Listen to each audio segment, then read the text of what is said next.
नमस्कार दोस्तों, आप सभी का स्वागत है मेरे YouTube चैनल मधु एबट में। आज हम क्रिया विषय पढ़ेंगे। क्रिया किसे कहते हैं, उदाहरण के तौर पर देखते हैं कैसे। जैसे राहुल ने दराज खोली, उसने दराज से किताब निकाली और फिर उस किताब में उसने बहुत सी कहानियाँ पढ़ी। फिर इसके बाद उसने अपनी भाषा में बहुत सी कहानियाँ लिखी। तो प्रस्तुत जो वाक्य हैं उसमें आपने कुछ इस तरह का आपने देखा होगा, कुछ काम हो रहा है, कार्य हो रहा है। देखते हैं, जैसे उसने दराज खोली, ये कार्य हो रहा है। उसने किताब निकाली, ये भी कार्य हो रहा है।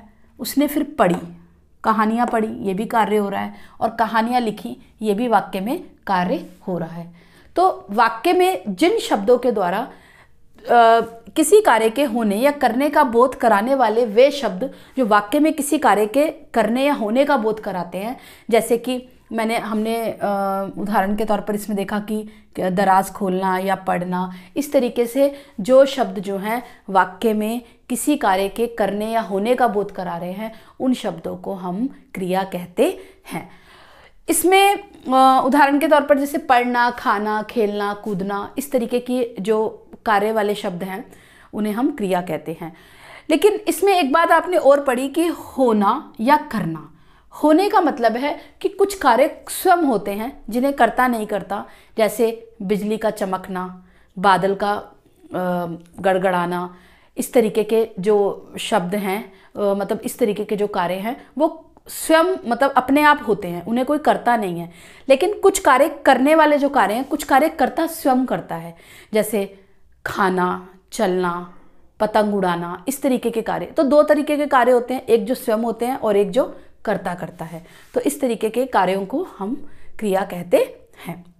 और इसके अलावा मैं बताना चाहूँगी कि जो क्रिया है, क्रिया का जो मूल रूप है, यानी कि क्रिया का जो शुद्ध रूप है जिसमें कुछ भी जुड़ा नहीं हुआ है, वो है पढ़, लिख, दौड़। और क्रिया के इसी मूल रूप को हम धातु कहते हैं। संस्कृत में भी धातुएं आपने सुनी होंगी, पढ़ी होंगी। तो इस तरीके के क्रिया के जो मूल रूप होते हैं उन्हें हम धातु कहते हैं। और जब इन धातुओं में हम प्रत्यय लगाते हैं, ना प्रत्यय, तो वो क्रिया का सामान्य रूप बन जाता है। जैसे पढ़ का क्या बन गया, पढ़ना। इसी तरीके से लिख का लिखना, दौड़ का क्या बन गया, दौड़ना।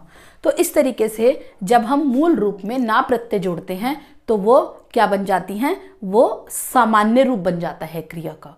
इसी तरीके से अगर मैं कहूँ वह पढ़ती है, वह पढ़ता है, वह दौड़ रहा है, लिख रहा है, तो इस तरीके से जो है, जब हम जैसे अगर मैं कहूँ वह पढ़ती है, तो इसमें पढ़ क्रिया के मूल रूप को हम अगर हटा दें, पढ़ को हटा दें, तो क्या बचेगा, ता है, ती है। दौड़ रहा है, दौड़ मूल रूप को हटा दे तो क्या बचेगा, रहा है। तो इस तरीके से ती है, ता है, रहा है, ये जो क्रिया के मूल रूप को हटाने के बाद जो शब्द बचते हैं, ती, ता, रहा है, ऐसे शब्द जो हैं वो सहायक क्रिया के अंतर्गत आते हैं।